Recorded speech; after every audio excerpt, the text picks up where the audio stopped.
여야 대선 후보들을 밀착 취재한 기자들로부터 현장의 이야기와 취재 뒷이야기 들어보는 시간입니다. 마크맨이 떴다. 더불어민주당 이재명 후보 마크맨 만나보겠습니다. 오마이뉴스 박정호 기자 연결합니다. 박 기자님 안녕하십니까? 네, 안녕하십니까? 이재명 후보 지난 주말 부산 경남을 방문했습니다. 그렇습니다. 지난 토요일 울산에 위치한 울산과학기술원과 경남 창원에 위치한 현대 로템을 방문했는데요. 이 현장에서 울산과 경남 지역 공약을 발표를 했습니다. 먼저 울산 공약 발표 자리에서 대한민국이 계속 수도권 1극 체제로 가면 대한민국 전체가 소멸 위험에 처할 수 있다. 이제 균형 발전의 시대로 나아가야 한다라고 촉구를 했고요.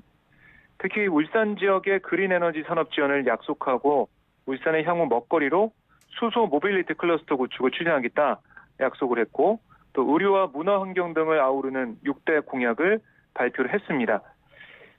그리고 이어진 질의응답에서 지역 산업을 특성에 맞게 육성해야 된다라고 얘기하면서 일부러 지역 과학기술의 중심인 울산과학기술원에서 공약 발표를 했다. 지역 발전 의지를 보여주기 위한 거다. 이렇게 강조를 했고요. 그다음에 이 경남 8대 공약은 이 경남의 주요 제조기업인 현대 로템 창원 공장을 택했어요.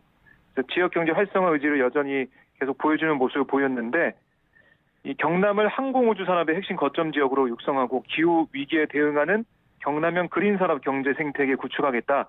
경남의 위기를 기회로 바꿔내겠다라고 강조를 했고, 그 다음에 이 토요일 마지막 일정으로 부산 해운대 이벤트 광장을 방문했습니다. 예. 제가 이 현장을 취재를 했었는데요.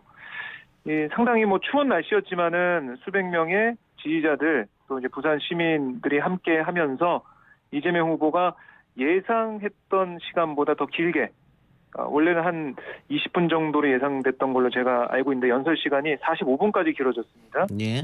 그래서 이 대한민국 정치의 문제점을 지적하면서 오로지 상대가 실패하고 실수하길 기다리는 구태 정치를 극복해야 된다. 또 소수 정당도 자신의 정치적 의지를 국정에 반영할 수 있도록 해야 된다라고 강조를 했고 네 편 내 편 좌파 우파 박정희 김대중 정책을 가리지 말아야 한다. 유능한 인재를 최적의 곳에 등용해야 된다. 이게 바로 통합정부다라고 강조를 했고요.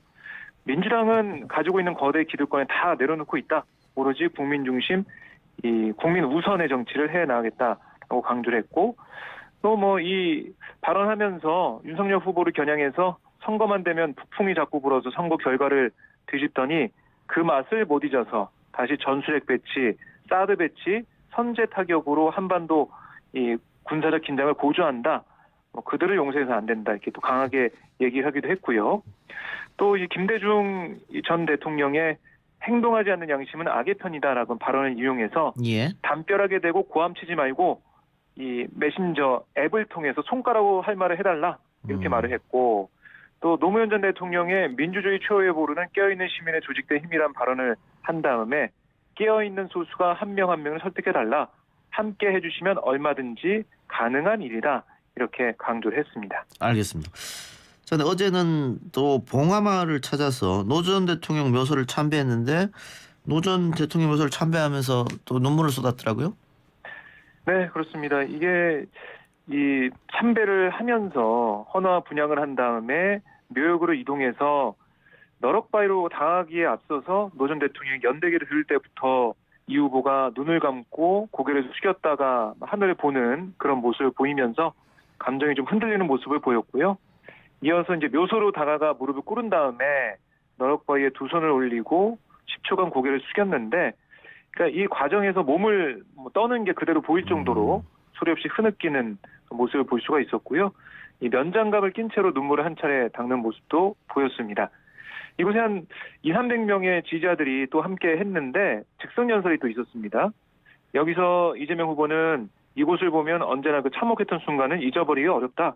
사람 사는 세상을 만드는 꿈, 노무현의 꿈이고 문재인의 꿈이고 이재명의 영원한 꿈이다 라고 강조를 했고 김대중 노무현 문재인 정부를 이어 4기 민주정부인 이재명 정부를 반드시 만들어내고 3기 민주정부의 공과를 모두 온전히 떠안고 부족한 점을 채우고 잘못된 점을 고치면서 진화된 새로운 정부를 반드시 만들어내겠다라고 강조를 했습니다.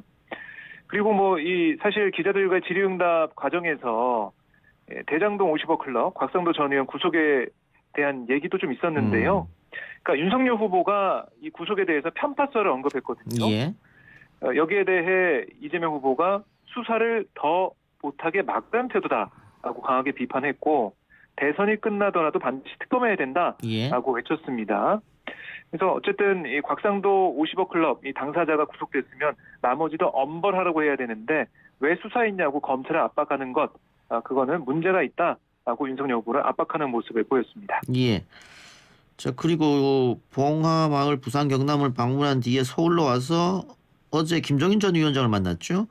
그리고 네. 오늘은 이상돈 전 의원을 만났고 내일은 윤여준 전 장관을 만난다고 하는데 이 세 사람을 연속해서 만나는 게 의미가 있어 보입니다.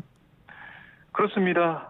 참 세 사람의 이름이 언급되면 이 이름을 들을 때마다 아마 떠오르는 그런 이미지가 있을 겁니다. 예. 이른바 뭐 이 중도 보수층의 뭐 이 전략가, 뭐 직사 그리고 여러 가지로 기여를 좀 해왔던 부분들이 있기 때문에 이런 세 사람과의 만남, 특히 이제 어제 같은 경우는 김종인 전 위원장을 만나서 여러 가지 얘기를 나눴다고 하는데 분위기는 좋았다고 하거든요. 그래서 여러 가지 얘기를 듣고 조언을 들었다는 거고 오늘도 이상돈 전 의원 같은 경우도 오찬을 함께 하면서 코로나 위기와 이제 그에 대응하는 리더십, 정치개혁 방안, 통합정부, 국민내각 구성 같은 여러 가지 얘기를 주고받은 것으로 알려지고 있습니다.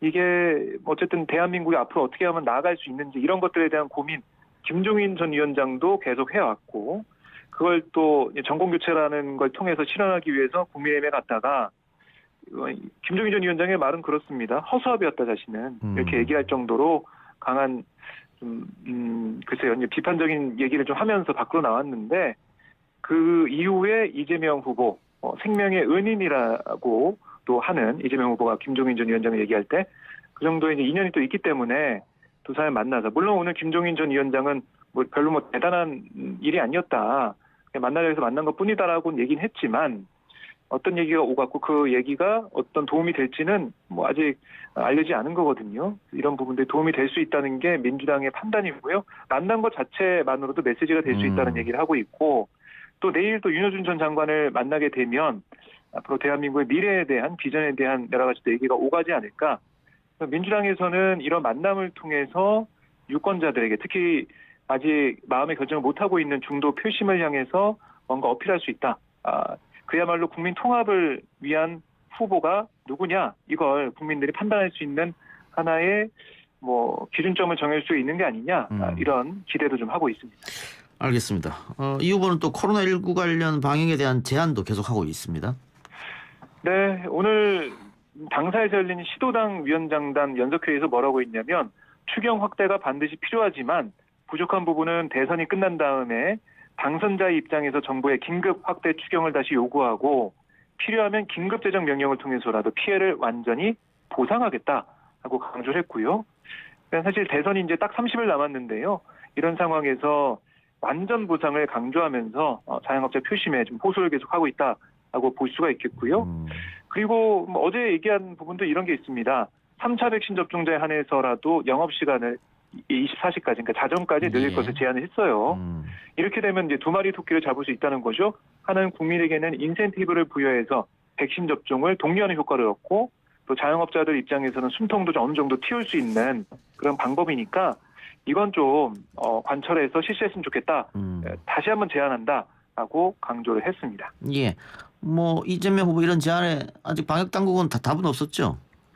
네, 정확히 얘기는 없었는데요. 하지만 지금 보면은 오미크론 변이 같은 경우가 위중증화율이 델타 변이의 뭐 3분의 1, 5분의 1 수준이기 때문에 지금만 조금 더 한 2주 정도 더 상황을 봐서 위중증 환자가 늘어나지 않는다고 하면 아마 정부 입장에서도 이재명 후보의 이런 제안이나 뭐 다른 자영업자들이나 시민사회단체의 제안들 좀 받아들여서 일상회복적으로 좀 한 걸음 또 가지 않을까 이런 생각을 하게 됩니다.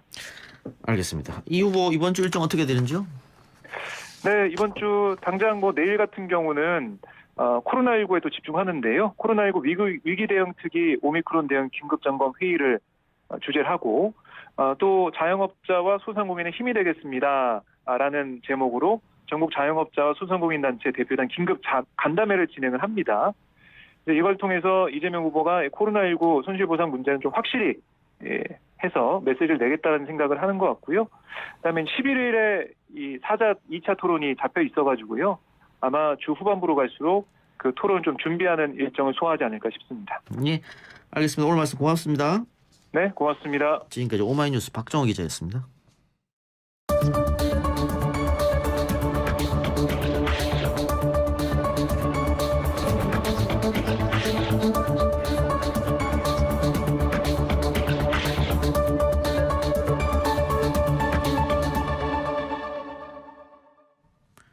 다음은 국민의힘 윤석열 후보 마크맨 만나보죠. 시사저널 이원석 기자 연결합니다. 이 기자님 안녕하십니까? 네, 안녕하십니까? 윤석열 후보가 주말 중엔 제주와 호남을 방문했는데 분위기가 어땠었는지요? 네, 윤석열 후보는 지난 5일부터 6일 제주와 호남을 방문했습니다. 먼저 제주 4.3 평화공원을 찾아 참배하고 4.3 피해자 유족에 대한 합당한 보상이 이뤄지도록 최대한 노력하겠다고 말했고요. 또 해군기지 건설로 갈등을 빚었던 제주 강정마을을 찾아 통합과 평화를 강조하기도 했습니다. 윤 후보는 여기서 고 노무현 전 대통령을 언급하기도 했는데요. 지난 2007년 노무현 전 대통령께서는 주변의 많은 반대에도 불구하고 고뇌에 찬 결단을 하셨다고 말하면서 잠시 울컥하는 모습을 보이기도 했습니다. 마침 어제 이재명 후보도 봉하마을을 찾아서 노무현 대통령에 대해서 좀 울컥하는 모습을 보이기도 했는데 공교롭게 여야 후보들이 노무현 전 대통령 쟁탈전에 나서는 듯한 그런 분위기가 연출됐고요. 그리고 윤 후보는 인파가 많았던 제주 동문시장을 찾기도 했습니다. 시민들과 지지자들이 관심을 갖고 몰렸는데 윤 후보는 고등어와 갈치를 사는 등 셀카도 찍고 스킨십 있는 모습을 보이기도 하면서 다만 좀 일본 상인들이 좀 영업에 방해가 된다. 나가라 이렇게 좀 고성을 치는 그런 해프닝도 있었습니다. 제주에서는 그런 일이 있었고 예? 광주에서는 5.18 민주묘지를 다시 찾았는데 이번에도 추모탑까지 못 갔다고 하던데요? 예, 맞습니다.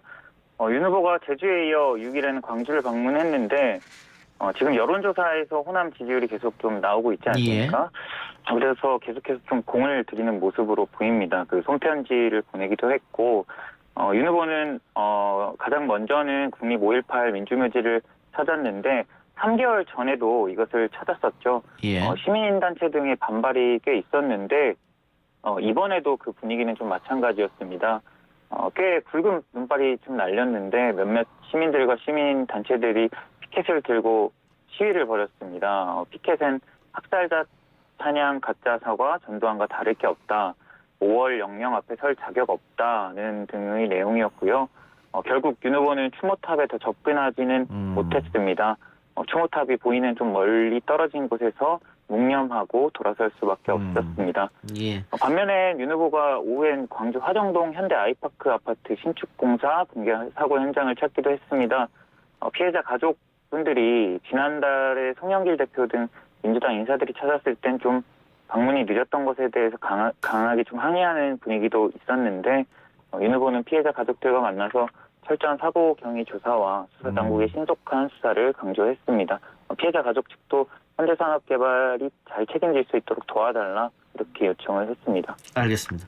자, 11일 날 TV 토론 하기로 합의가 다시 됐습니다. 원래는 8일로 하기로 합의가 됐다가 윤석열 후보 측이 어쨌든 여러 가지 이유로 8일 불가하다 11일 결정된 건데 이게 방금 제가 말씀드린 대로 윤석열 후보 측이 토론을 깊이 하는 듯한 분위기가 연출돼서 모양새는 좀 좋지 않았다 이런 평가가 있는데 어떻게 됐습니까? 네, 맞습니다. 일단 TV토론은 오늘 11일 금요일 오후 8시에 개최하는 것으로 결정은 됐는데 합의가 될 때까지 참 어려운 과정들이 있었습니다. 국민의힘에서 좀 거부 의사를 계속 표했는데 이유가 몇 개가 있었습니다. 먼저는 한국기자협회와 생방송 진행을 맡은 JTBC의 편향성을 문제를 삼았어요. 협상단에서는 좀 한국기자협회가 특정 정당과 특수 관계가 있다. 이런 얘기를 했는데 사실 한국기자협회는 조선일보, 중앙일보, 동아일보를 포함해 다양한 언론들이 다 속해 있는 집단이잖아요. 그리고 또 지금의 사장이 아닌 또 손석희 전 사장을 거론하기도 했고요. 그리고 또 한 가지가 윤 후보 건강상의 이유를 들기도 했습니다. 윤 후보 측은 이렇게 토론을 기피하는 듯한 태도를 계속해서 보이고 있는데 아무래도 좀 특별히 토론을 통해서 얻는 것보다는 잃을 게 더 많을 것 같다 이런 판단이 있는 것으로 보이고요. 지난 토론 때 청약 가점 만점이 40점이다 이렇게 좀 말하는 등 좀 일부 실언도 있었는데 예. 당 관계자들과 얘기를 나눠보면은 토론은 잘해도 본전이고 조그만 실수해도 표가 깎인다 뭐 이런 좀 관점이 있는 것 같습니다. 그리고 또 일각에서는 8일이 좀 뭐 소원이 있는 날이어서 그런 거 아니냐. 네, 아무래도 뭐 구속 논란이 계속 있다 예. 보니까 뭐 그런 얘기도 있고요. 근데 또 윤 후보는 TV 토론에 대해서 8일에 해도 된다. 이렇게 본인이 직접 입장을 얘기하기도 했어요. 어리둥절한데 사실 윤 후보를 지금까지 지켜보면 캠프나 선대위 입장과는 좀 다르게 반응하는 그런 게 꽤 있었습니다. 일종의 뭐 이중 플레이 전략일 수도 있고요. 여기에 대해 민주당도 뭐 보고가 잘못됐던 거냐 아니면 뭐 이중 플레이를 하고 있는 거냐 이렇게 비판하기도 했습니다. 예. 알겠습니다. 어쨌든 뭐 11일 날 다시 개최하기로 했으니까 좀 지켜보고요. 예. 이 야권에서는 단일화 이슈가 관심이 큰 것 같은데 윤석열 후보, 안철수 후보 단일화가 불가능하게 보였는데 또 최근에 양당 워딩을 보면 또 다시 만날 수 있을 것 같기도 하고 어떻게 보세요? 예, 오늘 특히 또 단일화 관련 얘기가 많이 나왔는데 대선이 오늘로 또 30일 남았잖아요. 뭐 다가올수록 계속 뜨겁게 좀 타오를 수밖에 없는 이슈인 것 같습니다. 단일화가 좀 필요하다는 국민의힘과 국민의당 인사들의 입장이 담긴 단독 보도들이 좀 나오고 근데 정작 또 양선대위에서는 공식 입장이 아니다. 공개적으로 발언하는 게 부적절하다. 이런 반응들이 또 나오기도 했는데 근데 좀 취재해보면 양측 다 물밑에서는 지금 분명하게 협상이 좀 오가는 것으로 보입니다. 양 선대위의 고위 인사들이 접촉을 하고 있다. 이런 얘기들도 좀 들리고 뭐 아무래도 겉으로 나오는 거는 신경전일 텐데 여기서 문제는 또 안 후보의 의지가 또 매우 중요할 것으로 보입니다. 명분과 실리가 있어야 단일화를 할 텐데 지금 여러 얘기가 또 주말에 나왔죠. 공동정부론 원희룡 선대본부 정책본부장이 언급하는 등 계속해서 좀 안 후보를 끌어당기는 그런 모습도 있고요. 또 주말 중에는 디지털 플랫폼 정부를 안 후보가 좀 맡아줬으면 좋겠다 이런 얘기도 나왔는데 근데 또 안 후보 입장에서는 지금 이번에도 또 단일화를 하면 정치적인 타격이 있을 가능성도 분명히 있기 때문에 깊은 좀 고심을 할 것으로 보입니다. 또 한 가지는 이준석 대표의 태도인데요. 예. 이 대표가 안철수 후보에 대해 상당히 좀 개인적인 감정이 있다. 이런 분석들이 좀 정치권에 있잖아요. 남은 최대의 변수가 좀 이준석 대표의 입이 될 거다. 이런 전망들이 계속 나오는데 주말 중에도 윤석열 그 후보와 가까운 중진 의원이 그 디지털 플랫폼 정부를 안 후보가 맡아줬으면 좋겠다. 이거를 윤 후보가 그렇게 그런 생각을 갖고 있다. 이런 보도가 나왔는데 이준석 대표는 여기에 대해 또 임명질이냐, 인절머리가 난다 이렇게 또 발끈했어요. 뭐 그 윤핵관에 대한 뭐 또 말하자면 그런 얘기인데 그 직후에 또 윤 후보도 해당 발언을 좀 부인을 했습니다. 그런 말 한 적 없다. 뭐 일각에서는 아무래도 윤 후보도 지금 국민의힘 지지에 좀 이 대표가 상당한 지분이 있기 때문에 좀 뭐 눈치를 보는 것 아니냐 이런 분석도 있는 것으로 보입니다. 알겠습니다. 그 부분에 있어서 좀 지켜봐야 할 것 같고요. 김종인 위원장이 최근 이재명 후보를 만났는데 또 오늘은 이상돈 전 의원, 예. 뭐 내일은 윤여준 전 장관. 여기에 대해서 국민의힘 쪽 반응은 어떤지요? 예, 뭐 다른 인사들도 굉장히 중요하겠지만 아무래도 뭐 김종인 위원장에 대해서 상당히 좀 복잡한 분위기가 좀 읽히는 것 같습니다. 예. 김 위원장의 입은 아무래도 뭐 선대위를 떠난 이후로 계속해서 좀 국민의힘에서 주시할 수밖에 없는 그런 요소인데요.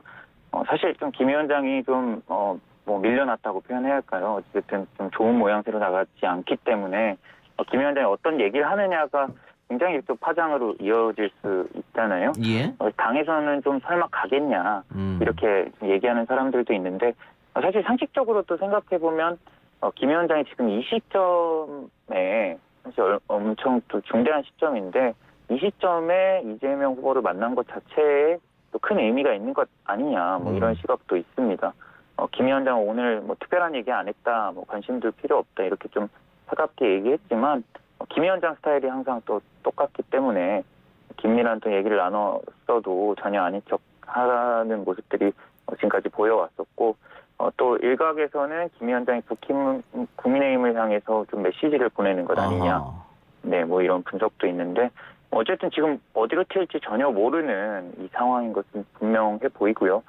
또 김 위원장의 입이 상당한 의미를 지녀왔기 때문에 계속해서 좀 긴장하는 그런 분위기가 읽히는 것 같습니다. 뭐 김종인 전 비대위원장 같은 경우에는 2012년도에도 박근혜 당시 후보와 함께했다가 결별했다가 선거 막판에 다시 또 함께했던 적이 있으니까 국민의힘 뭐 그런 것도 생각해 볼 수도 있겠죠.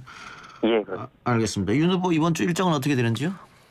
예, 몇 가지만 말씀드리면 이번 주 9일에는 또 얼마 전에 선대본 상임 고문직을 수락한 홍준표 의원의 유튜브 채널 홍카콜라 TV에 출연해서 대담을 가질 계획이 있고요. 예.